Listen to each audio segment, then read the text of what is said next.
Ray est un loser qui a été entraîné par le plus puissant mage de glace pour gagner la guerre, mais quand ils sont sur le point de perdre, il débloque ses pouvoirs cachés pour éradiquer tout le monde. Maintenant, il est forcé de se déguiser en étudiant normal pour se cacher de ses ennemis. Mais quand il révèle accidentellement sa véritable identité, toutes les filles de l'école commencent à baver pour lui, voulant goûter à la saucisse du héros de guerre. Quand il n'avait que 5 ans, Ray a perdu ses parents dans la guerre en cours où il a été trouvé par Lydia, la plus puissante mage de glace du pays. Elle a emmené Ray à son camp militaire où ils ont soigné ses blessures. Quand il a finalement repris connaissance, Ray s'est attaché à Lydia qui a décidé de l'adopter comme son apprenti et de l'entraîner à devenir le prochain sorcier de la lame de glace après sa mort. Il a été formé au maniement de l'épée par un autre guerrier puissant nommé Howard qui aimait ses camarades plus que tout. Des années plus tard, Ray utilise sa magie de glace pour éliminer les ennemis du royaume, choquant tout le monde par ses capacités. Cependant, Lydia et Howard ont tous deux été blessés. Ray fait tout ce qu'il peut pour sauver Howard, mais le guerrier est tué sous ses yeux, tandis que Lydia reste partiellement paralysée pour le reste de sa vie. Cette expérience traumatisante a provoqué une violente décharge d'énergie du corps de Ray, entraînant une explosion de glace massive. Une décennie après la guerre catastrophique, Ray arrive à la prestigieuse Académie de sorcellerie. Cette institution était auparavant réservée exclusivement à la noble élite. Cependant, Ray est le tout premier roturier ordinaire à avoir été admis. Alors qu'il se dirige vers le grand campus, une fille à la poitrine impressionnante, nommée Wanda, trébuche et manque de tomber. Mais ce sim japonais réagit avec une vitesse exercée et la rattrape avant qu'elle ne touche le sol. Il s'excuse poliment auprès d'elle et explique que c'est son premier jour. Cependant, quand ses amis l'identifient comme l'infâme élève transféré d'un foyer ordinaire, sa gratitude s'évapore. La simple idée d'être touchée par un roturier la plonge dans un état de choc, et elle s'évanouit aussitôt. Avant que Ray ne digère cette étrange réaction, un jeune noble arrogant nommé Albert, accompagné de ses acolytes,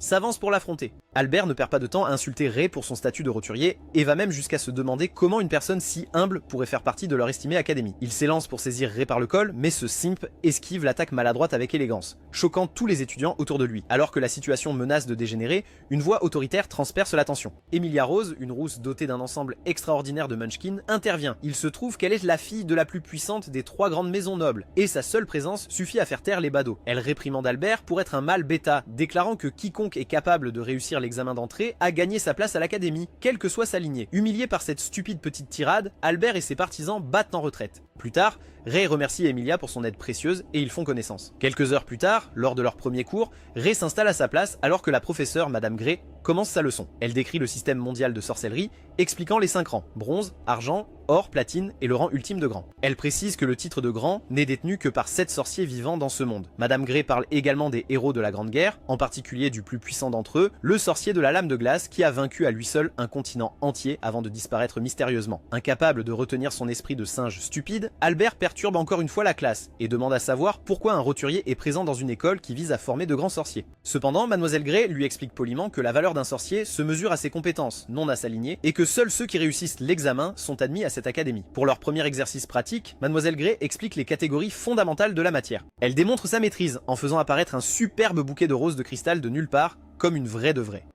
Magic. Elle donne ensuite aux élèves une tâche extraordinaire, reproduire la magie. Emilia, sorcière douée, manifeste sans effort une rose de glace parfaite, comme son professeur. Cependant, quand vient le tour de Ray, il retient délibérément son immense pouvoir et ne produit qu'un minuscule et pathétique glaçon. Voyant cela, toute la classe éclate de rire, et Albert le fusille du regard avec une haine fumante. Cette manigance le convainquit encore plus que Ray n'était qu'un escroc minable. Après les cours, Ray se dirige vers la bibliothèque pour cacher son petit zizi, où il aperçoit une fille discrète et studieuse de sa classe. Il s'approche de la jeune fille et remarque immédiatement son vif intérêt pour les travaux théoriques d'un célèbre chercheur nommé Dr. Ainsworth. Ray se présente comme un bon à rien et la jeune fille, Alyssa Griffith, lui rend timidement son geste. Quand les deux commencent à parler, Ray exprime sa profonde admiration pour le docteur. Les théories d'Ainsworth créent un lien instantané entre eux. Il remarque qu'Alyssa cache constamment sa tête sous un grand chapeau et lui demande gentiment pourquoi elle veut ressembler à Dumbledore. Se sentant un peu à l'aise avec lui, Alyssa lui confie qu'elle est une demi-elfe et que ses amis l'ont toujours embêtée pour ses oreilles pointues. Cependant, étant le grand admirateur qu'il est, Ray les trouve magnifiques et lui dit que c'est extrêmement sexy. En entendant ce compliment à moitié sincère, Alyssa esquisse un petit sourire gêné. Plus tard, en retournant à sa chambre d'étudiant, Ray trouve son nouveau colocataire qui l'attend. Le garçon se présente comme Evie Armstrong, un jeune homme musclé et joyeux issu d'une famille noble. Il déclare immédiatement qu'il ne se soucie pas du statut social et qu'il est féministe. Why are you gay? Evie croit au langage universel des muscles, pas des titres. Alors qu'ils se serrent la main, la fermeté de leurs poignets fait réaliser aux deux jeunes qu'ils partagent une base similaire d'entraînement physique intense. Dans une démonstration d'amitié extrêmement étrange, les deux enlèvent leur chemise pour comparer leur physique sculpté. En quelques secondes, les garçons se qualifient instantanément de frères de muscles stupides. Le lendemain matin, Ray fait son jogging matinal quand il croise le chemin d'une étudiante de 3e année nommée Rebecca Bradley. Le vent de sa course manque de soulever sa jupe et il revient vite s'excuser auprès de sa jolie poulette aux formes généreuses. Étonnamment, la fille est plus impressionnée par lui qu'offensée. Rebecca ne semble pas pouvoir contrôler ses hormones en voyant la vitesse et l'endurance de de Ray. Avec cette rencontre spontanée, les deux se présentent officiellement. Plus tard, alors qu'ils se dirigent vers le bureau du directeur, Ray percute encore une autre fille à la personnalité excentrique et à une petite couette ridicule. Elle se présente comme Clarice Cleveland, qui se trouve également issue d'une famille noble. Elle se vante de son nom de famille, mais avant que Ray ne puisse s'en soucier le moins du monde, Clarice se souvient d'une tâche urgente et quitte les lieux. Enfin, Ray arrive au bureau de la principale pour une réunion avec Abby Garnett. Il s'avère que ce sont des retrouvailles plutôt qu'une présentation formelle. Abby était son ancienne colonelle dans l'armée. Elle espère qu'il pourra enfin connaître la vie paisible et normale d'un étudiant, une vie refusée à Ray pendant la guerre. Maintenant, il se retrouve à pratiquer l'escrime, car c'est ce qui arrive dans un animé. À la surprise générale, Albert défie Ray pour un combat d'entraînement, désireux d'humilier publiquement le gamin ordinaire de nulle part. Le duel commence alors, et Albert brandit son épée en bois avec toute sa force et canalise toute sa colère et sa frustration. Cependant, Ray a des années d'entraînement brutal sous son maître, Howard, et il reste parfaitement calme. Avec un effort minimal, il dévie les coups stupides et enfantins d'Albert, avec des mouvements plus fluides que le front d'Ariana Grande. Enragé par cela, Albert s'élance pour une dernière estocade puissante. En cette fraction de seconde, Ray contre-attaque avec sa propre offensive. Il frappe l'épée en bois d'Albert à son point le plus faible, avec précision, et brise la lame en un instant. Le son du bois qui se fend résonne dans la salle d'entraînement, tandis qu'Albert s'effondre à genoux, incrédule. De loin, la directrice Abby observe la scène se dérouler avec un léger sourire aux lèvres. Elle est ravie de voir que le légendaire sorcier de la lame de glace commençait à trouver sa place dans le monde réel. De retour dans leur chambre de dortoir, Ray et son colocataire s'engagent dans un entraînement physique intense. On dirait qu'ils rivalisent pour voir qui est le plus gai, dans le bon sens du terme, bien sûr. Quelques instants plus tard, après une séance d'entraînement vigoureuse alimentée par un respect mutuel, Evie Armstrong demande à Ray ce qu'il fiche dans cette académie. Tout en étirant ses ischio-jambiers, Ray révèle son intention de rejoindre non pas un, mais deux clubs différents. Evie trouve cette tâche presque impossible étant donné les exigences de l'académie. Cependant, Ray lui sourit simplement, laissant entendre qu'il a une approche unique pour obtenir ce qu'il veut. Son premier arrêt est le club de recherche environnementale et il fait irruption comme un père alcoolique. La pièce ressemble plus à un cachot de fer qu'à un salon étudiant. L'espace est rempli d'hommes massifs et musclés, tous vêtus uniquement de leurs sous-vêtements.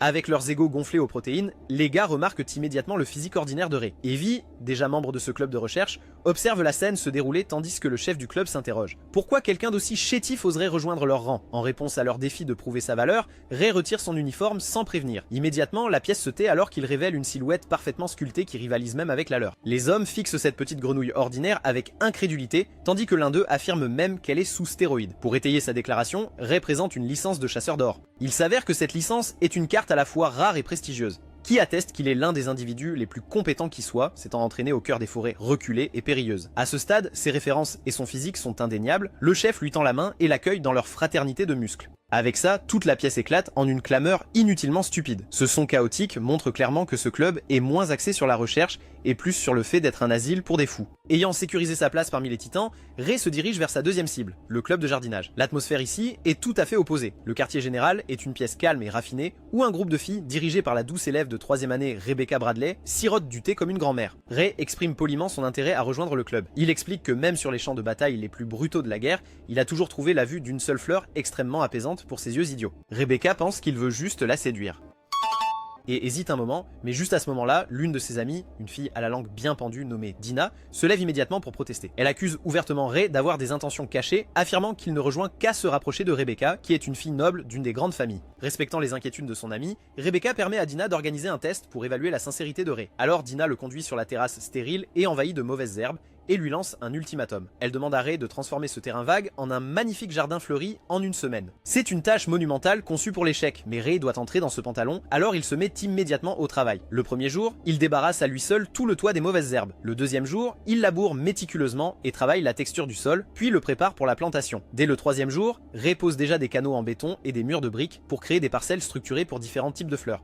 Pendant son labeur, Rebecca lui rend visite avec une tarte à la crème de fraise et de la sauce dégoulinant sous sa jupe en récompense de ses progrès. Elle mentionne qu'en tant que présidente du conseil des élèves, elle a pu négocier avec l'école pour les obtenir. Ray admire sa capacité à convaincre les pontes de l'école, mais la jeune fille est distraite et se retrouve captivée par la vue de ses bras puissants, qui brillent de sueur à cause de son travail. Rassemblant son courage, Rebecca demande si elle peut toucher ses muscles et Ray, évidemment, ne refuse pas. Elle est étonnée par leur taille et leur fermeté, mais tout cet échange est observé par une Emilia Rose jalouse depuis une fenêtre d'un bâtiment voisin. Le quatrième jour, le jardin est enfin terminé. Dina est stupéfaite en voyant cela et maintenant elle n'a d'autre choix que d'admettre que Ray a réussi l'examen. Avec cela, Rebecca accueille officiellement Ray comme le nouveau membre de leur stupide club de jardinage. Quelques jours plus tard, Madame Gray annonce que la classe va entreprendre un exercice de survie pratique dans une forêt dangereuse dans les collines. En préparation, les élèves sont invités à former des groupes de 4. Alors que les nobles se regroupent vite, Ray se retrouve seul car il est un petit paria stupide. Cependant, cette gêne est brisée par la principale Abby. Elle le prévient discrètement qu'un espion d'une nation ennemie pourrait avoir infiltré le corps étudiant et l'exhorte à être vigilant. Alors que Ray médite sur la gravité de cette situation, Evie lui tape dans le dos et se déclare premier membre de son groupe. Cherchant d'autres membres, Ray approche la timide Alyssa, mais elle refuse immédiatement son offre. Elle prétend qu'elle serait un fardeau, mais quand Ray la complimente pour ses capacités, elle surmonte son insécurité. Finalement, Alyssa accepte de rejoindre le groupe de Ray avec Evie. À ce moment-là, leur groupe de 3 est approché par une candidate inattendue, Emilia Rose. À la stupéfaction de toute la classe, le noble le plus estimé de leur année demande s'il y a une place dans le groupe des ordinaires. Avec une saucisse en l'air, Ray l'invite dans son groupe, provoquant la colère d'Albert et de ses sbires. Le lendemain, les équipes se rassemblent à la lisière de la forêt. Leur objectif est de naviguer jusqu'au centre en 24 heures, collectant autant de tampons que possible auprès des monstres cachés à l'intérieur. Au début de l'exercice, le groupe de Ray s'élance dans les bois denses. Grâce à ses vastes connaissances en survie, Ray les guide sans effort. Cependant, quelques heures plus tard, leur périple est interrompu lorsqu'un monstre géant, semblable à une abeille, leur tend une embuscade. Pour une raison inconnue, son dard est dirigé directement vers la tête d'Alyssa. Avant que quiconque ne puisse réagir, Ray s'élance avec son épée en bois et fend la créature en deux d'un seul coup. Cette démonstration de puissance laisse ses coéquipiers sans voix, tandis qu'ils récupèrent calmement leur premier saut des restes du monstre. Cette nuit-là, alors qu'ils installent leur camp, Amelia l'interroge sur son incroyable maîtrise de l'épée et ses compétences de survie. Elle a du mal à croire qu'il ait tout appris dans les forêts reculées pendant qu'il parle de choses inutiles. Le lendemain, après avoir vaincu un monstre, une silhouette sombre est aperçue au loin. Il jette alors un sort magique sur un couteau et le lance directement sur le monstre mort. En quelques secondes, il est rempli d'une étrange énergie magique et tente de se relever. Tout le monde à proximité est choqué de voir ça, et cette rousse fait sa routine habituelle et commence à devenir paranoïaque. Soudain, le monstre ouvre sa gueule pour dévorer l'enfant qui l'a attaqué, tandis que Ray le regarde simplement, se demandant si c'est la forme finale de Didi. Avec le monstre maintenant complètement ressuscité, il pousse un rugissement qui secoue la forêt jusqu'à ses fondations. Sa taille et son aura maléfique ne correspondent pas vraiment à son apparence mignonne, mais Ray ne se laisse pas berner par cette stupidité. Cachée à proximité, Clarice Cleveland jette un œil curieux derrière un arbre, ce qui se transforme rapidement en terreur lorsqu'elle voit une créature bien au-delà de tout ce qui est consigné dans ses manuels. Cependant, l'intrépide Ray fonce, son épée s'entrechoquant contre l'exosquelette durci de la bête. Immédiatement, il est projeté en arrière, son attaque ne laissant même pas une seule égratignure. Il réalise que ce n'est pas un monstre ordinaire, car l'évolution après la mort n'arrivait que dans Naruto, ce qui est un signe clair de magie sinistre à l'œuvre. Soudain, la bête riposte d'un coup de ses griffes acérées. Ray parvient à dévier le coup, mais l'impact envoie une onde de choc le long de son bras. Il se prépare à libérer un fragment de sa véritable magie de glace, mais avant qu'il ne puisse agir, un mur de flammes brillantes jaillit du sol, forçant le monstre à reculer. Il s'avère que c'est cette nana Amelia qui est venue en renfort. Saisissant l'occasion, elle ordonne à Eve qui, avec un puissant rugissement, soulève un énorme rocher et le lance vers la créature. Avant que la bête ne se remette, Ray est à ses trousses. Il enfonce sa lame profondément dans une jointure de l'armure du monstre, il tord la lame sur le côté, tranchant le monstre net en deux. En quelques secondes seulement, le monstre s'écroule en un tas, tandis que son énergie sombre se dissipe dans l'air. La menace immédiate neutralisée, les sbires d'Albert, avec Clarisse, sortent de leur cachette et rejoignent le groupe de Ray. À cet instant, tous les nobles sont rassemblés avec une personne ordinaire, unie par un ennemi commun. Cela éveille une pointe de nostalgie dans le cœur de Ray, lui rappelant l'amitié de son ancienne unité militaire. Des ombres, l'espion mystérieux qui a ressuscité le monstre, observe la scène. L'homme réalise que ce type Ray n'est pas un étudiant ordinaire. Sur ce, l'espion disparaît comme une belle jeune femme dans un bus public. En quelques heures, le groupe nouvellement formé atteint aisément le point de contrôle final de l'exercice. Une fois le dernier timbre en poche, la tension se relâche enfin. Amelia, enfin soulagée, plaque inutilement Alyssa comme une idiote finie, tandis qu'Eve déclare fièrement que son entraînement en forêt reculée le rend assez fort pour les porter tous. Lorsque les résultats sont annoncés de retour à l'académie, leur groupe est déclaré vainqueur décisif. Mais tandis que Clarisse acclame leur victoire, Ray remarque les regards froids et rancuniers des autres étudiants. Les nobles sont furieux qu'un simple étudiant ait non seulement relevé le défi, mais les ait tous surpassés. Quelques jours plus tard, Ray fait une pause de l'académie pour rendre visite à son maître. Il arrive dans un manoir isolé où il est accueilli par une belle servante nommée Carla. À l'intérieur, Lydia Ainsworth, la légendaire sorcière qu'il a élevée, attend le jeune homme dans son fauteuil roulant, à la manière de Stephen Hawking. Bien qu'elle le réprimande gentiment de ne pas être venu plus tôt, son soulagement de le revoir est clairement visible. Pendant leur conversation autour d'une tasse de thé, le ton de Lydia devient sérieux. Elle avertirait d'une dangereuse organisation appelée Eugénix, un groupe de chercheurs renégats qui enlèvent des sorciers pour disséquer leur cerveau à la recherche d'un potentiel magique caché. Elle soupçonne qu'ils pourraient essayer de le recruter ou de le capturer, et elle lui donne un ordre strict. Lydia demande aux jeunes de ne jamais relâcher le verrou Chronos, quelles que soient les circonstances. Elle explique que ce verrou scelle son véritable pouvoir, à moins que sa vie ne soit en danger de mort. Plus tard, alors qu'il se promène dans les bois, Lydia lui demande s'il s'est fait des amis. Ray sourit simplement à cette question, décrivant ses nouveaux compagnons comme le plus grand groupe de crétins dérangés. Lydia est ravie de voir un sourire sincère sur son visage et lui demande de les amener un jour pour une visite. Cependant, son humeur change à nouveau quand elle mentionne le prochain Magic Chevalier, le prestigieux tournoi d'escrime. L'ayant gagné 4 fois elle-même, elle l'encourage à y participer. Ray décline respectueusement l'offre parce qu'il veut garder un profil bas et soutenir ses amis depuis les coulisses. En guise de cadeau d'adieu, Lydia sort un livre de sa blouse chaude et crémeuse, un manuel de formation spécialisé qu'elle a adapté spécialement pour lui. Ray qualifie ses seins de citerne à produits laitiers, et un instant, la maîtresse sévère s'évanouit, remplacée par une femme qui se délecte des éloges de son élève. Le lendemain, Ray fait son jogging matinal quand il dépasse Alyssa, qui se rend à la bibliothèque avec un lourd sac de livres. Voyant une opportunité de glisser ses mains sous sa jupe, il s'arrête et propose de l'accompagner. Ce simple geste submerge la jeune fille timide. À l'intérieur de la bibliothèque, Ray l'aide à trouver plus de matériel de recherche, tandis qu'il parcourt le livre que Lydia lui a donné. Il découvre que le livre est moins un manuel d'entraînement et plus un recueil de phrases de drague ridiculement ringardes. Malgré cela, il décide de tester quelques-unes de ces phrases sur Alyssa en partant, ce qui semble la rendre mal à l'aise et timide à la fois. Toutefois, leur petit moment stupide est interrompu par Clarisse qui les espionnait derrière un pilier. En la voyant, Ray l'invite nonchalamment à déjeuner. Même si la jeune fille interprète cela comme un rendez-vous, Ray canalise l'énergie gigachatte du livre et déclare simplement son intention de renifler son nombril ce soir-là. Au déjeuner, tous les trois tissent des liens, Ray couvrant les deux filles d'une série de compliments absurdes et efficaces. Après s'être séparés, il rencontre Amelia, élégamment vêtue, après un événement mondain formel. Elle commence aussitôt à exprimer ses frustrations concernant les stupides obligations de son statut noble. Ray écoute patiemment ses divagations et lui dit qu'une poitrine aussi lourde et massive que la sienne ne devrait pas avoir à porter de tels fardeaux. Son compliment bizarre fait rougir Amelia. Jalouse qu'il ait passé la journée avec Yasha et Clarisse, elle lui ordonne impulsivement de l'accompagner faire du shopping au centre commercial. Une fois là-bas, elle essaie diverses tenues et Ray, armé de son carnet de phrases d'accroche, lui débite un flot de compliments extravagants. La jeune fille demande pourquoi il est si à l'aise avec les femmes et Ray avoue avoir grandi entouré d'elles. La chaleur de sa présence et sa nature décontractée font qu'Amelia se demande si un jour elle pourrait partager ses propres secrets avec lui. Pendant que Ray se fait des amis et profite de son jour de congé, une scène différente se déroule au fond de la forêt. Consumé par la rage et l'humiliation de ses défaites constantes, Albert déchaîne sa magie de feu sans retenue, les flammes engloutissent les arbres autour de lui tandis qu'il hurle le nom de Ray vers le ciel et jure de le tuer. Pendant ce temps, la même silhouette sombre se cache derrière un arbre, observant Albert perdre la raison. Le lendemain, Ray rejoint le club de recherche environnementale pour leurs étirements matinaux, mais la séance ressemble davantage à un rassemblement de demi-dieux se préparant à la guerre. Leur leader étant absent, Eve est aux commandes et l'énergie dans la pièce est comme le château de Didi. Après l'entraînement intense, Ray se dirige vers le club de jardinage. Dana, maintenant pleinement convaincue de ses bonnes intentions, lui tend une clé de la salle du club. Supposant la pièce vide, Ray ouvre la porte et entre, pour s'arrêter net. Rebecca Bradley se tient au milieu de la pièce, en sous-vêtements. La jeune fille rougit de gêne, tandis que Ray ne peut que s'excuser rapidement. Il quitte alors la pièce et essaie de maîtriser le flux sanguin de sa saucisse. Quelques instants plus tard, une Rebecca entièrement habillée l'invite à rentrer, mais elle est également embarrassée. Elle lui sert du thé et le supplie d'oublier ce qu'il a vu. La fille ajoute également qu'elle porte habituellement des sous-vêtements d'adulte. Essayant de passer à autre chose, elle le conduit au jardin sur le toit qu'ils entretiennent. Rebecca lui montre les différentes fleurs qu'elle souhaite planter et lui montre avec enthousiasme quelques spécimens carnivores.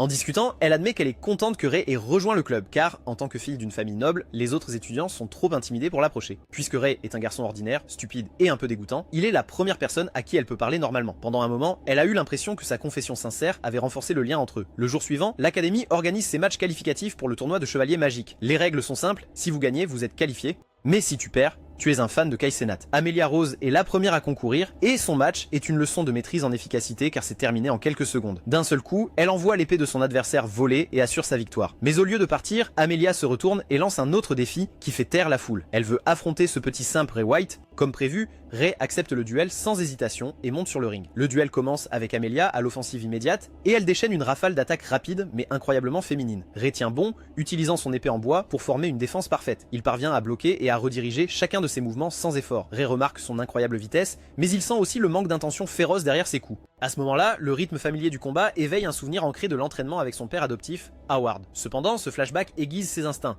En un éclair, il part son épée, ouvre une brèche et riposte avec une force écrasante. Mais juste au moment où son épée est sur le point de toucher, Ray l'arrête à un petit pouce de sa poitrine, laissant délibérément tomber sa propre arme et concédant le match. Voyant cela, toute l'arène est stupéfaite. L'instructeur déclare Amelia vainqueur, mais elle est plus confuse que triomphante et exige de savoir pourquoi il a abandonné le combat. Étant le fanfaron qu'il est, Ray n'offre aucune réponse claire, le mystère de qui il est ne fait que s'épaissir.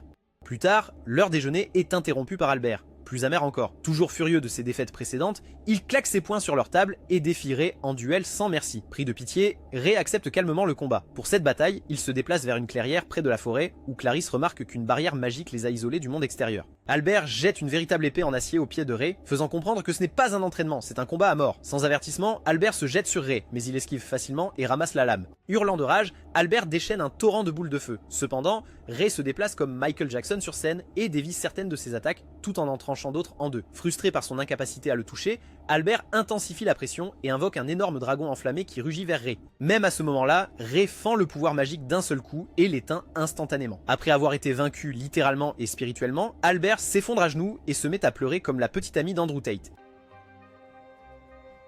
Au moment même où Amelia commence à questionner Ray sur ses compétences incroyables, une force gravitationnelle écrasante s'abat violemment sur le champ de bataille. Tout le monde, à l'exception de Ray, est cloué au sol, et ils reprennent tous leur souffle. Juste à ce moment-là, une silhouette encapuchonnée émerge des arbres et annonce qu'ils seront tous sacrifiés pour le bien de ses recherches. La figure retire alors sa capuche, révélant le visage de leur professeur, Mademoiselle Grey.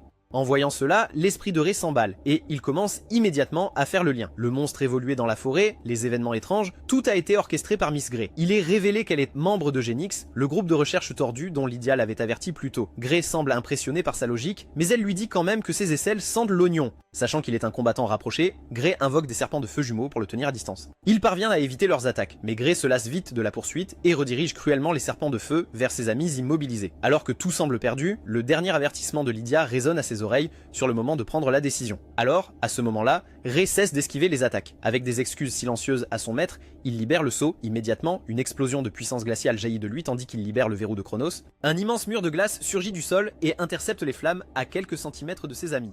Ses cheveux blanchissent soudainement et l'air autour de lui se remplit de douzaines de glaçons. Grey le regarde avec une incrédulité totale en reconnaissant ce pouvoir légendaire. Elle se souvient que le sorcier de la lame de glace était censé avoir disparu après la guerre. Cependant, Ray l'informe d'une voix calme que le titre avait été transmis. Dans un moment de désespoir, Miss Grey lance une énorme boule de feu que Ray brise d'une seule lame de glace. Elle invoque alors son sort le plus puissant, un dragon créé à partir de la causalité elle-même. Mais Ray murmure une formule magique et invoque le code antimatière interdit. Cela fait disparaître le dragon comme un pet dans une tempête. Terrifié par une magie qui ne devrait pas exister, Grey essaie de s'enfuir. Mais les lames de glace de Ray jaillissent et lui transpercent la jambe, la clouant au sol comme dans 50 nuances de Grey. Elle commence à supplier le petit gamin de la laisser en vie, mais soudain elle fait un dernier mouvement perfide. Miss Grey conjure une explosion de feu sous lui, mais même cette attaque n'a aucun effet sur lui. Réalisant qu'elle fait face à une entité qui la dépasse, elle s'arrache un pendentif du cou. Ce n'est pas un bijou, mais une seringue remplie d'un liquide sombre. Avec une lueur maléfique dans les yeux, elle active le système de la triade noire et plonge l'aiguille directement dans son propre cerveau, comme Rick de Rick et Morty. Le liquide sombre de la seringue déclenche une transformation grotesque, déformant le corps de Miss Grey en une monstrueuse créature démoniaque. À ce moment-là, la barrière magique qu'elle avait jetée sur la clairière se dissout, libérant les amis de Ray de la gravité écrasante. Ils se remettent sur pied juste à temps pour voir Ray bondir et affronter le monstre qui était autrefois leur professeur, la projetant au sol. Elle se rétablit instantanément et déchaîne un barrage de flammes. Ray fait face à l'attaque avec un calme concentré, ses lames de glace se matérialisant pour bloquer chaque coup avec aisance. Mademoiselle Grey est de plus en plus frustrée, réalisant qu'elle ne peut placer un seul coup. À ce moment-là, Ray explique la nature de son pouvoir, révélant que sa sorcellerie des lames de glace lui permet d'utiliser la décélération, ce qui ralentit considérablement son attaque. Combiné à sa maîtrise du code antimatériel interdit, il peut inverser la théorie même de la magie. Avec ça, Ray peut ramener ses sorts à leur état primaire et inoffensif. Exaspérée par cette capacité impossible, elle rassemble son énergie restante et lance une gigantesque boule de feu condensée. Ray active simplement l'enregistrement de verrouillage, une technique qui analyse et démantèle la structure du sort, faisant disparaître l'énorme boule de feu dans le néant, comme de l'urine dans l'océan. Dans un ultime acte désespéré, Grey éveille une sorcellerie d'infiltration mentale, envoyant une nuée de mains d'énergie sombre griffant l'air vers lui. Ray riposte avec une volée de ses propres lames de glace, brisant les attaques ténébreuses. Cependant, l'utilisation continue de son pouvoir déchaîné pousse son corps au-delà de ses limites. Un givre rampant commence à se répandre sur sa peau tel le roi de la nuit, signe visible qu'il commence à surchauffer. Pendant ce temps, Amelia et les autres observent depuis les coulisses, remarquant que leur morceau de viande est en train de se geler lentement. À ce moment, Grey sent son instabilité. Elle voit la glace le consumer, le sang qui coule de son nez, et réalise qu'il ne contrôle plus entièrement son pouvoir. Voyant une opportunité de l'écraser, Mademoiselle Grey s'élance de toutes ses forces dans une unique et massive attaque. Ray lève sa lame pour se défendre, mais l'impact est d'une puissance extrême et son épée de glace se brise en 1000 fragments scintillants. Alors qu'Amelia regarde avec horreur, Ray s'approche pour le coup final afin d'achever ce gamin une fois pour toutes. Mais la bataille n'est pas terminée. Ray active habilement son pouvoir, profusion de fleurs de glace, et contrôle les particules de glace brisées flottant dans l'air. Immédiatement, les fragments s'assemblent en une tornade tourbillonnante et glaciale. Ce blizzard mortel engloutit entièrement Miss Grey, et quand la tempête se calme, elle est recouverte d'un cône massif de glace solide et même décorée de magnifiques roses gelées. Ray a officiellement gagné le combat. Cependant, l'immense effort de la bataille fait s'effondrer Ray à genoux, suppliant les filles de lui faire une gâterie. Son corps retrouve également son état normal alors qu'il se force à réactiver le verrou Chronos, scellant son pouvoir avant de perdre connaissance. Mais avant de sombrer, il est soulagé de savoir que tous ses amis sont en sécurité, mais dans l'obscurité de son esprit, un vieux souvenir refait surface. Howard, son père adoptif, lui dit de continuer à vivre et promet de veiller sur lui. Quelques instants plus tard, Ray se réveille à l'infirmerie de l'école et trouve Lydia qui le regarde avec une expression soulagée. Son premier instinct est de s'excuser d'avoir rompu sa promesse en relâchant le verrou. Cependant, Lydia n'est pas en colère contre lui. Au lieu de cela, elle pose une main sur la tête de Ray et lui fait signe qu'elle est fière de lui. Lydia lui dit qu'il a utilisé son pouvoir pour la bonne raison, afin de protéger ceux qu'il aime. Pendant que Ray écoute ces stupides élucubrations japonaises, Lydia espère qu'un jour il se remettra du traumatisme de la guerre et n'aura plus du tout besoin du sceau. À ce moment-là, Abby arrive avec son récipient de lait pour l'informer que ses amis sont tous sains et saufs et qu'ils se remettent d'une déficience en énergie magique. Alors que Lydia part avec sa femme de chambre, Carla, celle-ci fait discrètement savoir à Ray à quel point son maître avait été profondément inquiet. Restée seule avec Abby, elle confesse qu'elle était initialement contre son inscription à l'académie, craignant qu'il ne soit pas prêt à revenir dans le monde réel. Cependant, ce sont les atouts généreux de Lydia qui avaient farouchement plaidé pour lui, la suppliant de donner à Ray une vie normale et heureuse. Après le départ d'Abby, la porte s'ouvre en grand et ses amis se précipitent. Voyant leur visage inquiet, Ray décide que le temps des secrets est révolu. Il s'excuse comme PewDiePie de les avoir trompés et révèle sa véritable identité. Il est l'un des 7 grands sorciers, le légendaire sorcier de la lame de glace. Ray raconte la bataille finale de la guerre, où il a perdu le contrôle de son pouvoir et a surchauffé, gelant le champ de bataille entier en un désert stérile. Lydia avait réussi à l'arrêter juste avant que sa propre force vitale ne soit consumée, liant son pouvoir avec le verrou Chronos. Il explique que sa magie semble faible uniquement parce qu'elle est scellée, alors que tout le monde écoute. Ray conclut en disant que ses mains sont tachées de sang et il se demande s'il a même le droit d'être leur ami. Cependant, ses craintes sont immédiatement balayées par leur soutien indéfectible. Amelia lui prend la main et l'assure que son passé n'a pas d'importance, car il croit en la personne gentille et douce qu'il est aujourd'hui. L'athlétique Evie déclare haut et fort qu'aucune histoire ne pourrait changer son opinion de son muscle daddy.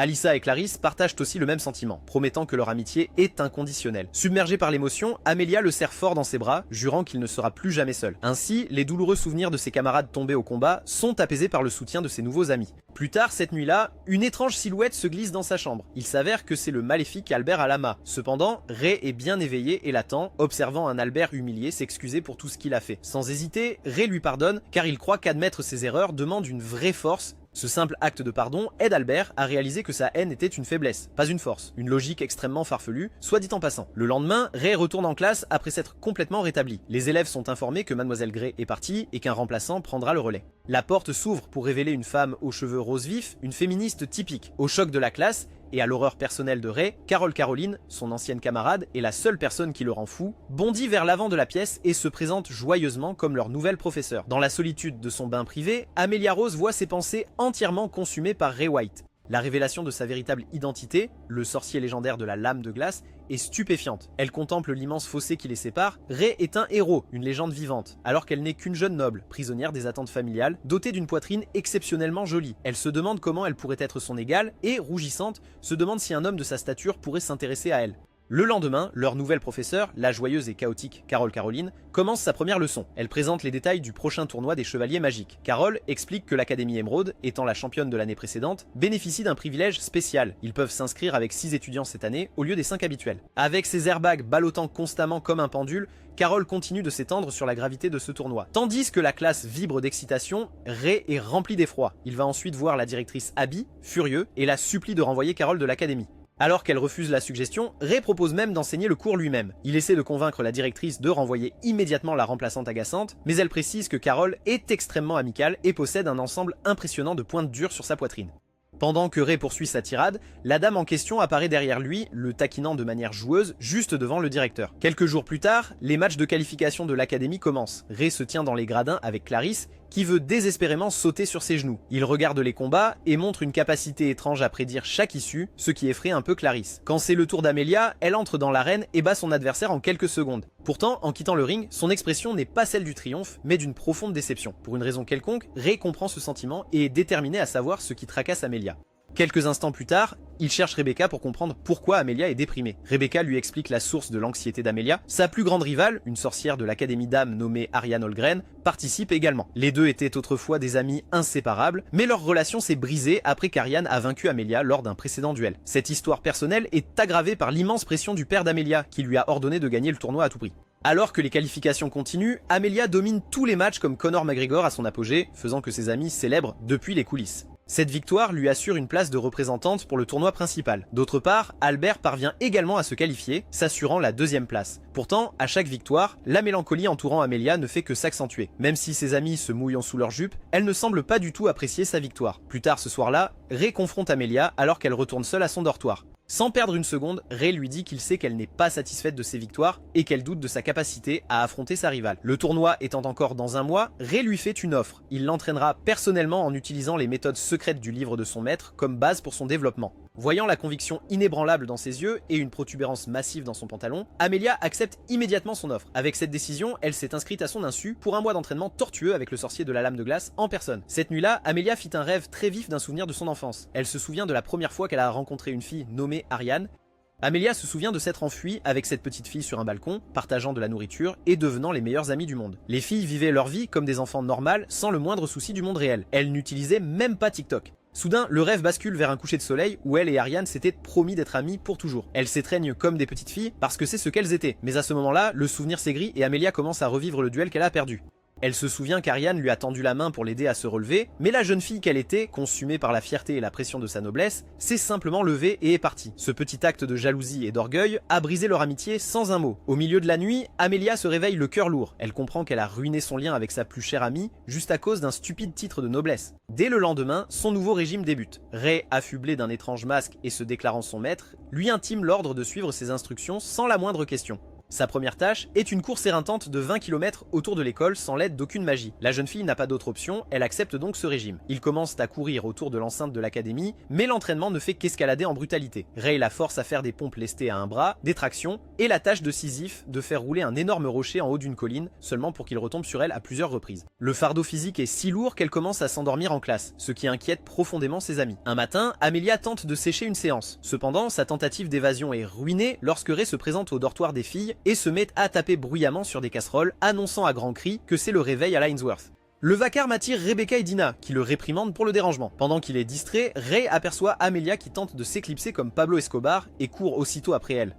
Après qu'elle se soit cachée dans une salle de classe vide, il utilise une capacité sonore unique, comme une chauve-souris utilisant l'écholocation, pour localiser son emplacement exact. Il la tire de sa cachette et la force à faire des tours supplémentaires en guise de punition. Au milieu de tout cela, Ray rencontre Albert dans l'enceinte de l'école et lui demande pourquoi il est seul. Albert lui raconte qu'il souffre de dysfonction érectile et qu'il veut avoir une saucisse dure comme avant. Mais Ray lui dit qu'il existe des pilules de nos jours, ce qui rend Albert un peu heureux. Dans le cadre de son plan aux multiples facettes, Ray rend visite au club de recherche environnementale. Il annonce que l'assemblée d'hommes musclés devrait former une équipe de cheerleaders pour soutenir Amelia pendant le tournoi. Étonnamment, cette idée est accueillie par une approbation retentissante et tonitruante. Avant de partir, Ray se procure également un sac qu'il lui donne, contenant des vêtements de femme. Son plan entre alors dans sa phase finale, la plus audacieuse. Déguisée en une fille incroyablement belle nommée Lily, Ray se dirige vers l'académie Diam, son école rivale. Pour infiltrer le campus sans être repéré, il se cache à l'intérieur d'une grande boîte en carton vide et commence à avancer lentement sur la pelouse principale. Cependant, son étrange progression attire l'attention d'une petite fille aux yeux larmoyants, non loin de là. Alors qu'elle observe curieusement, la boîte en carton s'arrête juste devant elle. Déguisée en jolie fille, Ray sort de la boîte en carton comme David Blaine. Il se présente à la petite fille en pleurs qui lui dit s'appeler Tiana Holgren. La fillette affirme avoir perdu sa sœur et ne la trouve nulle part. La fille déguisée, nommée Lily, propose d'aider l'enfant à chercher sa sœur. Alors qu'elle traverse le campus de l'Académie Diam, l'apparence saisissante de Lily attire l'attention et l'admiration de chaque étudiant qu'elle croise. Certaines filles s'évanouissent, même comme si elles avaient vu une sorcière à l'Académie. Tiana aperçoit bientôt sa sœur, assise sous une élégante structure de style victorien. Il s'approche de la table et la sœur aînée, Ariane, exprime sa gratitude à Lily pour avoir ramené Tiana auprès d'elle. Cependant, le regard d'Ariane est perçant et empreint de suspicion. Elle fait remarquer que Lily n'est pas une élève de leur académie et insiste pour savoir qui elle est véritablement. Croyant que sa couverture est entièrement compromise, Ray abandonne la voix féminine et s'excuse avec la sienne, choquant Ariane au plus profond d'elle-même. Il se présente alors comme Ray White de l'académie Arnold. Ariane reconnaît le nom du célèbre gars ordinaire qui fait des vagues dans les cercles des académies de magie japonaise. Intriguée par les rumeurs et impressionnée par ses talents d'infiltration, elle le défie en duel amical sur le champ, ce qu'il accepte volontiers. Quelques instants plus tard, ils s'affrontent dans une bataille simulée. Ariane démontre immédiatement son incroyable vitesse, lançant une attaque d'une rapidité folle que Ray parvient à peine à esquiver. Elle pivote et frappe de nouveau, mais à chaque fois leurs épées s'entrechoquent au milieu. Ariane semble être une duelliste hors pair, et après un bref échange, elle s'abaisse et déclenche une puissante frappe imprégnée de magie.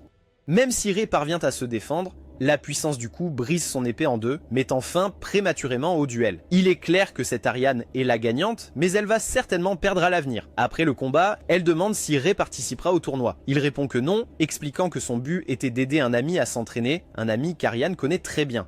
Ses yeux brillèrent d'un soupçon de défi alors qu'il lui dit qu'Amelia est devenue plusieurs fois plus forte. Tandis qu'Ariane écoute attentivement, Ray explique que dans leur prochain match, Amelia sera la victorieuse. Cependant, Ariane se contente de sourire, mais son intérêt est piqué par cette nouvelle, alors elle exprime à Ray son impatience pour la bataille. Au moment où Ray quitte l'Académidium, la nuit est tombée. Sur le chemin du retour, il aperçoit une fille aux cheveux blancs qui court et pleure comme PewDiePie après son scandale du mot en haine. Elle trébuche sur son propre poids, mais Ray bouge comme Jagger pour la rattraper avant qu'elle ne s'écrase le visage au sol. La jeune fille se présente comme Maria Bradley, la sœur cadette de Rebecca. Elle était bouleversée par sa décision de fréquenter l'Académie Horat, craignant que les gens ne soient cruels. Mais le simple acte de gentillesse de Ray la convainc que c'est le bon endroit pour elle. Elle remercie ensuite sa saucisse magique et s'éloigne avec une ambiance positive sous sa jupe. Le lendemain, Ray emmène tout son groupe d'amis, à savoir Amelia, Evie, Alisa et Clarisse, rencontrer son maître. Ils arrivent chez Lydia et Alisa est instantanément éblouie lorsqu'elle réalise que la sorcière renommée est son idole de toujours, la célèbre chercheuse, la Dr Ainsworth. Après les présentations ennuyeuses, Lydia demande à parler à Amelia en privé. Dans une pièce calme,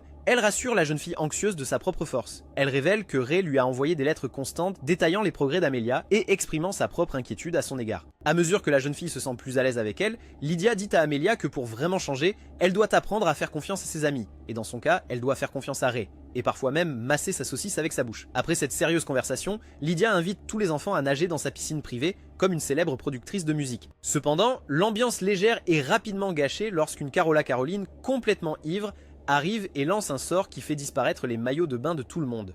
Plus tard, comme test final, Ray emmène Amelia dans la forêt pour un combat simulé en tête-à-tête. Cette fois, la jeune fille est capable de tenir tête et démontre les progrès incroyables qu'elle a fait au cours de ces semaines. À la fin, elle parvient même à gagner le combat contre Ray, ce qui fait monter en flèche sa confiance. Le jour du tournoi des chevaliers magiques arrive, dans le tunnel de l'arène, Amelia et Ariane se retrouvent face à face. Immédiatement, Ariane tend la main, mais une tension froide et irrespectueuse plane entre elles, alors qu'elle déclare qu'elle attendra Amelia en finale. Le premier adversaire d'Amelia est un garçon aux cheveux verts d'une autre école, maniant une épée géante maladroite. Comme prévu, le combat contre ce minable est terminé en un instant. Elle esquive sans effort ses énormes taillades, saute par-dessus sa tête, et au moment où il se retourne, elle active une petite mine de magie de feu au sol. Elle explose à son visage, détruisant la rose sur sa poitrine et assurant sa victoire. Pendant que la foule rugit, Ray s'éclipse vers une salle d'attente où Albert Ilium se prépare pour son propre match. Le noble, autrefois arrogant, est maintenant un homme changé, concentré et sérieux. Le voyant en difficulté, Ray lui offre de sincères paroles d'encouragement, lui disant qu'il croit qu'Albert a ce qu'il faut pour gagner. En entendant cela, un Albert reconnaissant le remercie et se dirige vers l'arène où son adversaire, Ariane, l'attend. La bataille commence par un assaut féroce de coups. À la surprise générale, Albert parvient à suivre Ariane, attaquant et contre-attaquant avec une habileté et une détermination nouvelles. Cependant, quand la jeune fille le met à terre d'un coup magique, telles les victimes de Didi, il se souvient des mots de Ray et se remet debout. Albert se précipite avec une attaque rapide qui prend Ariane complètement au dépourvu et parvient à la désarmer. Pendant un instant, il semble qu'il pourrait gagner, mais alors qu'il s'apprête à porter le coup de grâce, Ariane attrape sa lame à main nue, la brise en deux et le frappe d'un puissant coup de poing à l'estomac. Ceci met officiellement fin au match et elle assure sa victoire. Maintenant, Albert gît vaincu sur le sol de l'arène, tandis que les acclamations de la foule semblent lointaines et creuses. Plus tard, alors que les événements de la journée se terminent, Ray traverse un couloir silencieux et sombre. À son insu, une silhouette mystérieuse l'observe de loin avant de se fondre dans l'obscurité. Alors que Ray traverse les couloirs sombres de l'arène, il a le sentiment d'être suivi. Une mystérieuse silhouette le traque depuis l'obscurité et il remarque même une bave violette sur le sol. Mais avant qu'une quelconque confrontation ne puisse avoir lieu, Lex, le président musclé du club de recherche environnementale, surgit des ténèbres. Il emmène ensuite Ray dans une pièce qui ressemble au château de Poutine. Il s'avère que c'est une salle de réunion privée où la directrice Abby, Carla la femme de chambre, et Carol attendent déjà, flanqués de plusieurs hommes masqués en uniforme. Ray est perplexe face à ce rassemblement inutilement secret, mais le but est vite révélé. Carla révèle sa véritable identité. Elle et Lex sont frères et sœurs et membres de la prestigieuse famille Hale, une lignée qui a secrètement servi d'agence de renseignement du royaume pendant des générations. Lex, en sa qualité de chef de la sécurité étudiante, a travaillé avec elle. Pendant que Ray se demande de quoi diable ses filles parlent, Abby explique la raison de la réunion. Il s'avère qu'elles ont des informations crédibles qu'une organisation dangereuse, connue sous le nom des Faucheurs, a infiltré le tournoi. Pour des raisons d'anime purement inventées, leur objectif principal est d'enlever ou d'assassiner les filles des 3 grandes maisons nobles. Abby avertit Ray de rester en état d'alerte maximale et d'arrêter de se masturber pendant quelques jours, et Lex promet d'apporter son soutien le moment venu. Ray comprend la gravité de la situation et jure de protéger Amelia des Faucheurs. Plus tard cette nuit-là, pendant qu'Evie dort profondément, Ray regarde par la fenêtre, se demandant pourquoi il doit être le seul à protéger tout le monde, comme s'il était Jésus ou quoi. Pendant ce temps, dans sa chambre privée, Amelia est dévorée par l'angoisse. L'idée d'affronter Ariane en finale l'a remplie d'une peur paralysante de la défaite. Ses amis Alisa et Clarisse remarquent sa détresse et partagent leurs inquiétudes avec Ray, lui disant qu'elle s'est enfermée dans sa chambre et ne veut parler à personne. Sur le champ de bataille, Rebecca vient de remporter le match et la foule est en délire. Ariane, quant à elle, s'entraîne avec une intensité féroce.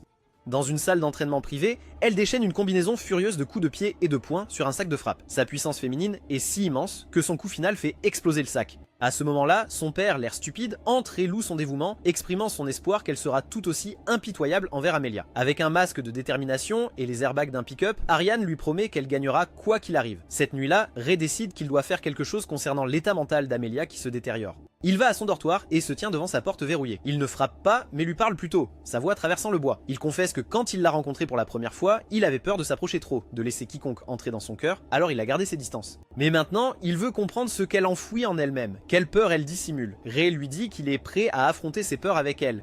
Étonnamment, ces mots de soutien sincère percent ses défenses. La porte s'ouvre et Amelia invite cet étrange personnage dans sa chambre. Tandis qu'ils commencent à discuter, elle laisse enfin sa façade s'effondrer et confesse son désespoir. Amelia explique que toute sa vie n'a été qu'une performance, une lutte constante pour satisfaire les attentes impossibles qu'on lui imposait. Alors qu'elle serre la stupide petite poupée, Amelia lui dit que peu importe ses efforts, elle se sent insignifiante comparée à des gens comme lui et Ariane. Elle voit gagner ce duel comme sa seule chance de devenir quelqu'un, mais elle est convaincue qu'elle ne peut pas battre sa rivale. Puis, les larmes aux yeux, Amelia lui demande quel est le sens de sa vie si elle ne peut jamais rattraper ses amis et collègues. Ray écoute patiemment ses préoccupations avant de lui dire que la vie elle-même n'a pas de sens inhérent. Il lui prend les mains et explique que la raison de vivre est quelque chose que les gens créent ensemble à travers le bonheur et la tristesse partagés, en riant et en pleurant avec des amis. Ces citations loufoques empruntées à Instagram finissent par la toucher. Elle tombe dans ses bras, pleurant à chaudes larmes, et lui tient la main toute la nuit, ne voulant pas le laisser partir. Ray, assis à ses côtés, se souvient de leur dernier entraînement en forêt. Il se rappelle comment, dans un moment de désespoir, Amelia avait éveillé un nouveau pouvoir, une sorcellerie au motif de papillon, qui avait instantanément brûlé la rose sur sa poitrine et brisé son masque. Cet acte désespéré lui avait fait croire qu'Amelia pouvait vaincre n'importe qui, et il réaffirme silencieusement sa foi en ses capacités de combattante. Le grand jour du match final est arrivé, et le stade est absolument bondé. Les amis d'Amelia sont inquiets qu'elle puisse perdre ce match crucial, mais Ray les rassure en disant qu'il lui a fait réviser beaucoup de choses la nuit dernière. Quelques instants plus tard, Amelia et Ariane se retrouvent face à face au centre de l'arène. Ariane, toujours aussi confiante, dit à sa vieille amie de se rendre, mais Amelia jure de la vaincre. C'est ainsi que le duel commence enfin. Ariane déchaîne aussitôt sa sorcellerie de foudre, projetant son épée sur Amelia. Elle se téléporte ensuite derrière elle, assénant un coup de poing puissant qui envoie Amelia voler à travers toute l'arène. Cependant, Amelia refuse d'abandonner. Pendant ce temps, Lex approcherait avec des nouvelles urgentes. 8 étudiants de familles nobles ont été enlevés et Clarisse est parmi eux. Ray dit immédiatement à Lex qu'il va fouiller les niveaux souterrains de l'arène pour trouver les étudiants et leur faire sentir ses aisselles pour tous les ennuis qu'ils lui causent. De retour sur le ring, Ariane poursuit ses attaques. Alors qu'Amelia se débat, la voix de Ray résonne dans son esprit engourdi, lui disant qu'il a confiance en elle. Au même moment, Ray trouve les étudiants enlevés sous terre, tous inconscients.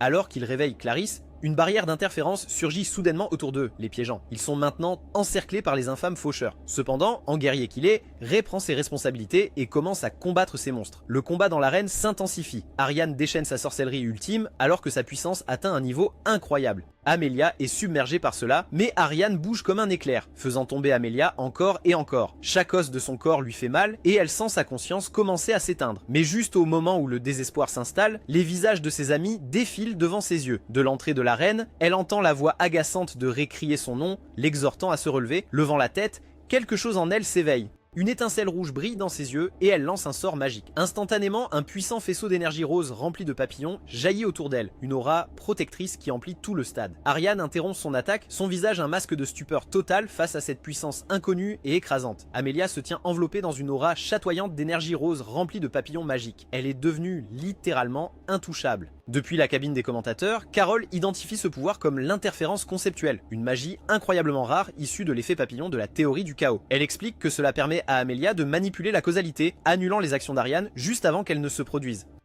Pendant ce temps, sur le champ de bataille, Ariane refuse de croire que son amie est plus forte qu'elle. Elle poursuit ses attaques désormais futiles pour blesser Amelia, mais ses coups de poing et de pied sont comme des coups d'épée dans l'eau. Juste à ce moment, Amelia lui envoie un seul papillon, et une fraction de seconde plus tard, une explosion projette Ariane au sol.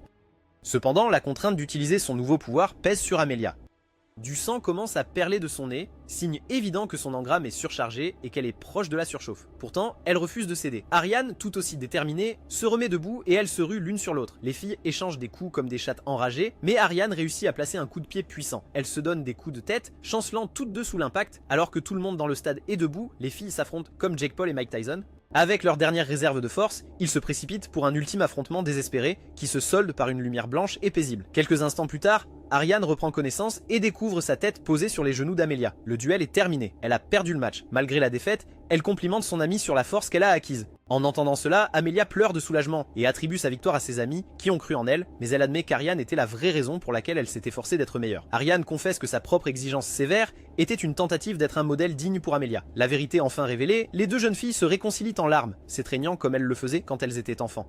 Avec ces retrouvailles émouvantes, Ariane lève la main d'Amelia en signe de victoire et le commentateur la déclare championne de la catégorie des débutants. Toute l'arène éclate en acclamations pour les deux vaillantes combattantes et même le père d'Ariane applaudit avec hésitation depuis sa loge. Dans le couloir, leurs pères se rencontrent. Le père d'Amelia, éternellement grincheux, marmonne qu'elle aurait pu faire mieux, mais le père d'Ariane lui dit d'être heureux pour une fois. Plus tard, Ray rend visite à Amelia à l'infirmerie où elle est dans un sale état. Elle lui dit que même si son entraînement était brutal, elle est contente que ce n'ait pas été une perte de temps. Se souvenant de la nuit qu'il a passée dans sa chambre, Amelia rougit. Elle lui demande s'il connaissait son pouvoir caché depuis le début, mais Ray explique qu'il n'avait senti que son incroyable énergie de papillon, pas les détails. Ensuite, Ray la félicite pour sa victoire, lui disant que si le talent est inné, sa victoire était le fruit de son propre travail acharné. Ils se serrent la main comme lors d'une réunion d'affaires, ce qui les met mal à l'aise l'un l'autre. Plus tard, Amelia prend une grande inspiration, enfin heureuse de sa vie. Elle se promène ensuite avec ses amis dans l'enceinte de l'académie, confiante en sa capacité à être leur amie. Le lendemain, le stade est bondé pour la grande finale. Rebecca Bradley et le mystérieux guerrier nommé Lucas Forrest vont s'affronter directement. Pour une raison inconnue, Ray sent que quelque chose de louche se trame, car il y a de nombreux personnages étranges dans l'arène. Dès le début du match, Lucas fait un seul pas et active la 8ème technique secrète, plongeant l'arène dans l'obscurité la plus totale. Avant que quiconque n'ait le temps de réagir, la lumière revient, révélant que la rose de Rebecca a été brisée. Le combat se termine en moins de 2 secondes, laissant tout le monde dans le stade haletant de stupeur. Alors que Lucas range son épée dans son fourreau, il est officiellement sacré champion du tournoi. En traversant le tunnel, il croise Ray et l'interpelle en tant que sorcier de la lame de glace. Ray, à son tour, le reconnaît comme le nouveau sorcier de la lame inégalée, un titre qui lui a aussi été transmis, comme le sien. Ray lui demande pourquoi il a participé à un tournoi étudiant, et Lucas révèle que c'était une démonstration à l'intention de Ray. Il lance alors un défi. Ils se battront dans un an pour prouver qui est vraiment le plus fort. Pendant ce temps, au sous-sol, Abby, Carol et Lydia enquêtent sur les faucheurs capturés. Ils trouvent les monstres ligotés comme des sacs de patates, terrifiés à l'idée d'être bouillis vifs. Quand Carol les voit, elle utilise sa sorcellerie envoûtante pour les hypnotiser. Mais quand cette fille agaçante leur ordonne de révéler leurs secrets, leur tête explose, révélant que quelqu'un a installé un dispositif de sécurité magique. Carol est légèrement soufflée par l'explosion, tandis qu'Abby est agacée d'avoir perdu leur seule piste. Le tournoi terminé, Abby arrive enfin à l'arène et s'adresse à la foule. Elle dit à ses étudiants que les batailles menées dans cette arène étaient extrêmement stupides et qu'ils ne devraient jamais se surestimer. Ainsi, l'école entame les préparatifs du festival culturel. Lors d'une réunion de classe, Ray propose d'ouvrir un maid café. L'idée se heurte à une résistance immédiate des nobles qui la trouvent dégradante. En vérité, l'idée venait d'Emilia. Elle l'avait présentée à Ray, décrivant de façon romantique les femmes de chambre comme l'incarnation de la grâce et de la loyauté, tout en mentionnant leurs jupes courtes. L'idée de Carla dans son uniforme avait instantanément convaincu Ray du plan. Maintenant, il prononce un discours passionné sur à quel point il serait révolutionnaire pour elle d'adopter ce rôle. À sa surprise, son argument est inopinément renforcé quand Carol apparaît, arborant une jolie tenue de soubrette. Voyant à quel point elle est belle, tous les garçons de la classe font de leur mieux pour contrôler la croissance de leur saucisse. Et avec l'approbation collective, le plan est jugé légitime. Alors que Ray et Emilia célèbrent leur succès dans le couloir, Dina les approche avec une nouvelle choquante. Elle leur annonce que Rebecca vient tout juste de se fiancer. Ray regarde par la fenêtre et voit Rebecca bras dessus bras dessous avec un homme qu'il ne reconnaît pas.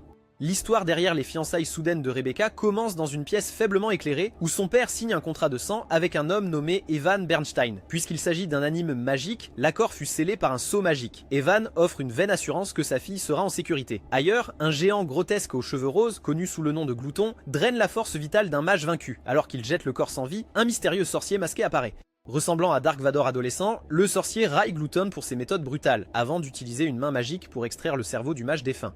Il révèle alors son grand plan pour acquérir son réceptacle, afin de s'élever au sommet de son organisation, Eugenics. Il explique ensuite avec des détails glaçants que le réceptacle qu'il recherche est Rebecca Bradley. Le lendemain matin à l'académie, Ray s'approche de Rebecca et la félicite poliment pour ses fiançailles. Elle semble distante et malheureuse, mais tente de cacher sa tristesse. Alors que Ray s'informe de sa présence, Rebecca lui garantit qu'elle poursuivra ses études jusqu'à l'obtention de son diplôme. Tels des êtres étranges, ils se serrent la main au lieu de se sauter dessus. Pendant ce temps, les préparatifs du Maid Café battent leur plein. Emilia taquine joyeusement une Elisa réticente, essayant de la convaincre de porter la robe de soubrette. Elisa trouve que c'est trop révélateur et elle demande de l'aide à Ray. Cependant, ses appels à l'aide sont inutiles car le beau gosse se joint à Emilia dans cette affaire. Il essaie ensuite de convaincre la jeune fille aux cheveux bleus à quel point elle serait magnifique en fait domestique. D'autre part, les garçons de la classe, sous la houlette d'un Albert nouvellement motivé, travaillent d'arrache-pied pour décorer la salle. Ils ne sont motivés que par la perspective de voir les filles en jolie tenue de soubrette et d'entrevoir la pointe de leur pastèque. Plus tard, Ray se rend à la salle du club de jardinage et constate que les autres membres sont tous absents. Rebecca explique qu'elles ont démissionné pour protester contre ses fiançailles. Il s'avère qu'Evan, son nouveau fiancé,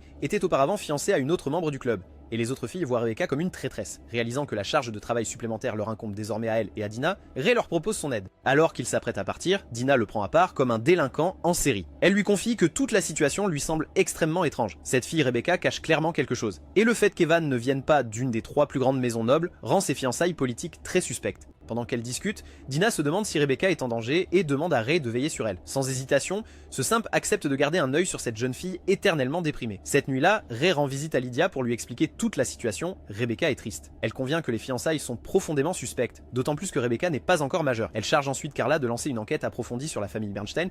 Avant que Ray ne quitte la pièce, Lydia l'interroge sur les projets de sa classe pour le festival. Quand il lui parle du café de soubrette, Lydia se montre dédaigneuse. Reprenant le sentiment exprimé plus tôt par Albert, Ray lui dit qu'aucun homme ne pourrait nier la beauté d'une soubrette. Quand Lydia lui demande s'il en fait partie, il avoue que oui, révélant que son enthousiasme a été suscité en imaginant les atouts généreux de Carla dans son uniforme. Cela anéantit Lydia, qui fusille du regard sa femme de chambre. Quand elle lui demande ce qu'il penserait d'elle en robe de soubrette, Ray lui dit qu'elle ressemblerait à Hillary Clinton. Cette déclaration le fait enfermer dans des pics de glace menaçants jusqu'à ce qu'il présente des excuses sincères.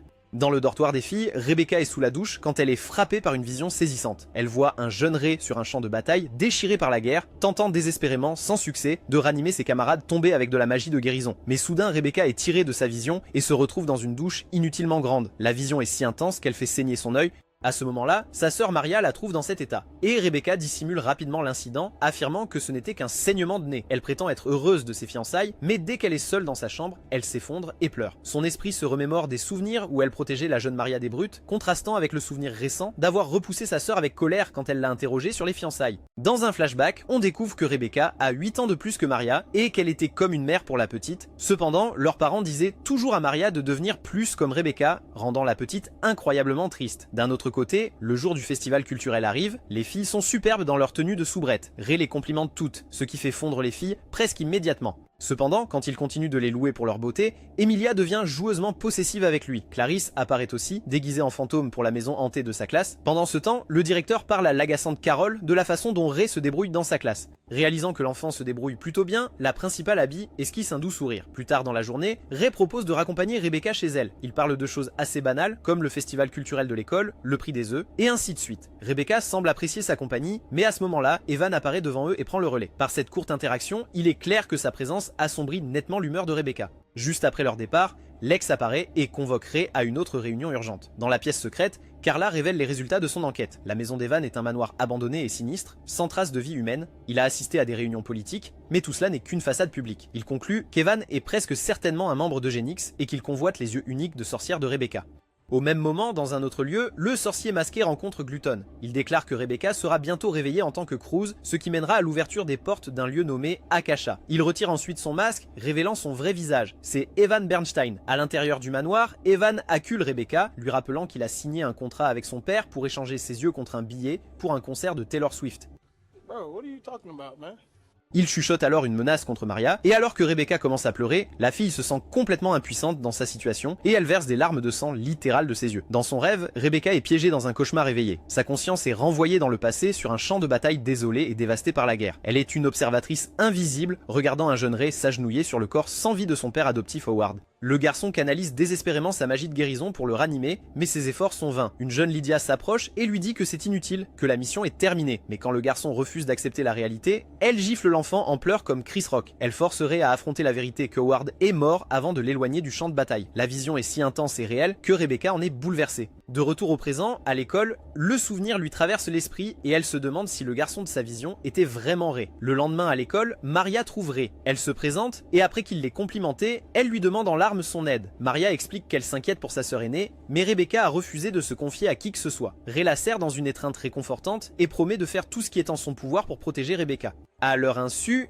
Rebecca observe cet échange de loin, le cœur serré, en voyant sa sœur réconfortée par son homme de rêve, Ray. Cette nuit-là, Rebecca ne parvient pas à dormir. Le souvenir du champ de bataille et l'image de Maria dans les bras de Ray ne cessant de la hanter. Pendant ce temps, Ray, dans sa chambre, tente de se distraire en lisant un roman d'amour emprunté à la bibliothèque, tentant même d'expliquer la triste histoire à une Evie totalement désintéressée. Plus tard, dans ses rêves, Ray est de retour aux funérailles de Howard. Il y voit Rebecca qui lui demande directement qui il est vraiment. Mais avant qu'il ne puisse répondre, un coup de tonnerre couvre sa voix et il se réveille en sursaut comme un marine. En se redressant, Ray découvre du sang qui coule de ses yeux, ce qui semble être la manifestation physique d'une connexion onirique partagée avec Rebecca. Le lendemain matin, il rencontre Rebecca pendant son jogging habituel. La rencontre s'avère gênante. Il tente d'engager la conversation à propos du festival, mais la jeune femme est visiblement préoccupée. Elle commence à lui demander s'il a combattu lors de la guerre d'Extrême-Orient, mais s'interrompt avant de terminer sa question. Dès le premier jour du festival culturel, leur café de soubrette rencontre un succès phénoménal. Amelia sert Ariane et sa sœur Tiana, venues leur rendre visite, mais Ariane n'a Dieu que pour Ray. Il fait bientôt une entrée remarquée, déguisée une fois de plus en la sublime Lily, devenant immédiatement le centre de toutes les attentions.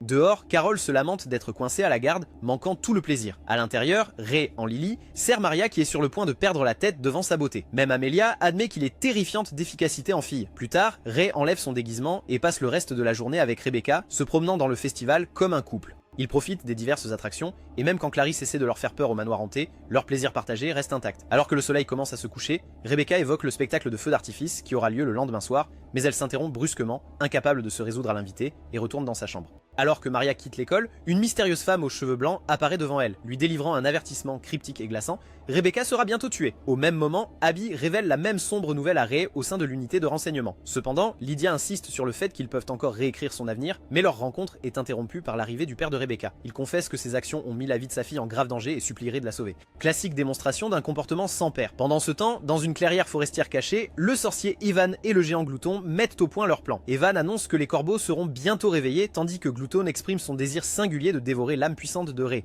Le lendemain au festival, Rebecca retrouve Ray. Elle lui dit qu'elle attendait de sentir sa saucisse et lui adresse un dernier appel désespéré. Elle lui demande de veiller sur sa sœur, croyant qu'elle est condamnée à disparaître à jamais, elle lui confie la sécurité de Maria. Comprenant la gravité de ses paroles, Ray élabore un plan. Il se déguise à nouveau en Lily et tente de distraire Maria, mais celle-ci est trop inquiète pour sa sœur pour être influencée et lui demande son aide pour la retrouver. Pendant ce temps, Rebecca traverse une ruelle déserte. À ce moment-là, Evan apparaît devant elle, et, avec un éclair de magie, ils se téléportent tous deux. Ray, sentant cela, quitte immédiatement la salle, laissant ses amis confus. Sur un toit, Evan jette une grande barrière sur une zone isolée, disant à Rebecca qu'il est maintenant prêt à prendre ses yeux. À ce moment-là, Ray affronte une armée de monstres invoqués par les adeptes d'Evan, n'utilisant que son code interne pour économiser son énergie. Tandis que la bataille fait rage, ses amis arrivent. L'effet papillon d'Amelia dissipe une boule de feu dirigée vers lui, et elle lui dit qu'ils sont venus le soutenir. Le groupe agite en parfaite synergie. Evie projette les sorciers, Al les embrase, Elisa déchaîne une tornade et Clarisse les foudroie. Les deux monstres principaux, les subordonnés en chef d'Evan, réalisent qu'ils sont dépassés et s'échappent en haut de la montagne pour aider leur maître.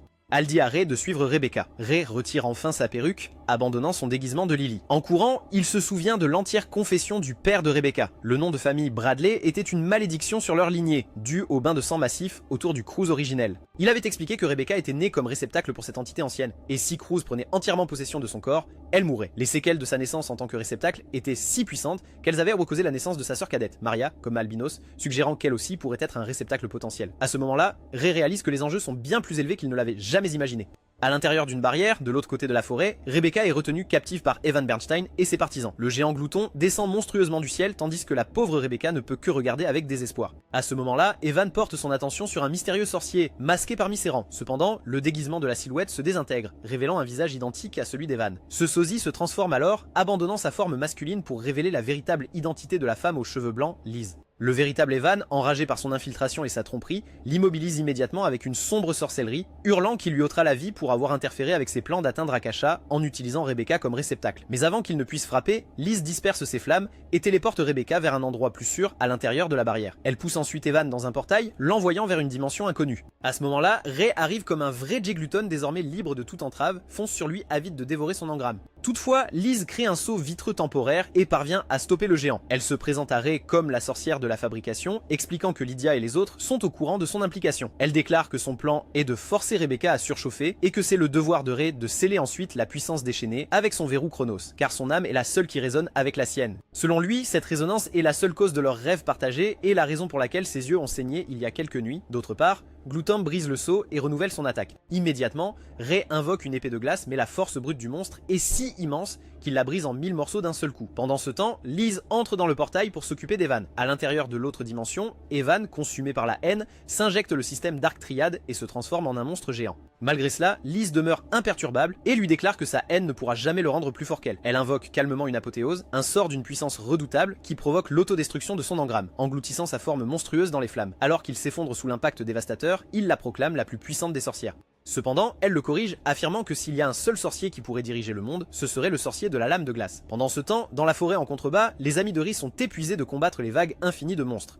Alors qu'ils pensent en avoir fini, les créatures vaincues commencent à se réveiller en démons plus puissants. Alors que les démons lancent un barrage de décharge d'énergie, une volée de lames de glace descend du ciel, les détruisant en quelques secondes. Lydia, Abby, Carol et Carla sont également arrivées. Carla mène l'assaut avec un tourbillon de lames, anéantissant les démons devant elle. Abby déploie ses propres lames en chaînes ardentes, libérant des dragons de feu qui dévorent 1 millier de démons d'un seul coup. D'autre part, Carol jette un sort d'amour, piégeant les monstres restants, avant de les anéantir avec une puissante déflagration sonique. Pour les effacer complètement, Lydia invoque d'innombrables lames de glace et les fusionne en une épée colossale, anéantissant le reste de l'armée démoniaque. De retour sur la montagne, Ray continue de lutter contre Glouton. Le géant, fatigué de jouer avec lui, active son sort ultime d'amélioration corporelle et se transforme en son état le plus puissant. Avec cette modification, il envoie Ray s'écraser au sol d'un seul coup de poing. En voyant cela, Maria, qui vient d'arriver sur les lieux, hurle sur Rebecca, la rendant responsable de tout. Gluton saisit Ray à la gorge et le projette contre un mur, s'apprêtant à dévorer son engramme. Mais Ray active la décélération. Il invoque une nouvelle épée et poignarde le pied de Gluton, qui commence instantanément à geler. Il poignarde sa main pour créer de l'espace, et alors que Gluton s'apprête à porter un coup final, son bras se fige. Voyant que la lame de Ray n'a pas cassé cette fois, Gluton regarde avec horreur Ray activer un sort appelé Pandora. La glace se répand vite sur tout le corps du géant, jusqu'à ce qu'il soit complètement gelé comme un T-Rex. Pavo en un supermercado. Habiendo gastado toda su energía, Ray cae de rodillas y reactiva el bloqueo de Cronos justo antes de desmayarse. Por otro lado, María continúa regañando a Rebecca, acusándola de ser egoísta y de causar este caos.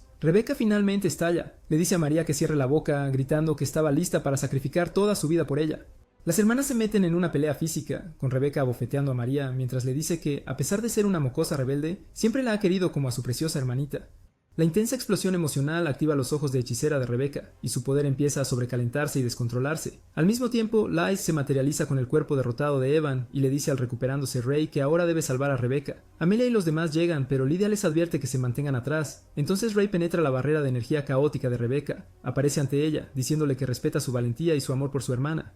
Luego se inclina y la besa suavemente, activando el bloqueo de Cronos y sellando su poder descontrolado. Esa noche Rebecca está mirando al cielo, completamente recuperada de las heridas de batalla. Amelia aparece y le advierte juguetonamente que se mantenga alejada de su hombre. Sin embargo, Rebecca responde, diciendo que como sus almas ahora están unidas, comparten algo especial y ella es lo suficientemente madura para manejar que Ray tenga múltiples mujeres. Reacia a rendirse, Amelia acepta el desafío. Justo entonces, Clarice y Elisa aparecen, declarando que no es justo que las dejen afuera. Rebecca, con una confianza recién descubierta, dice que tiene la capacidad de aceptar a todas en el grupo. Mientras todos están juntos, Ray aparece y el cielo nocturno se ilumina con un brillante espectáculo de fuegos artificiales. Al día siguiente, Ray visita la tumba de Howard, reflexiona sobre su viaje, admitiendo que después de la muerte de Howard, se sintió perdido, pero ahora en la Academia Aradel ha encontrado un nuevo mundo, un mundo normal donde está rodeado de personas que le importan y que se preocupan por él a cambio. Finalmente han encontrado a sus amigos y con ellos, un lugar al que llamar hogar. Si quieres que cubramos la segunda temporada de este anime, comenta Iceblade abajo. Hasta entonces, suscríbete, dale me gusta y comparte este video con todos tus amigos.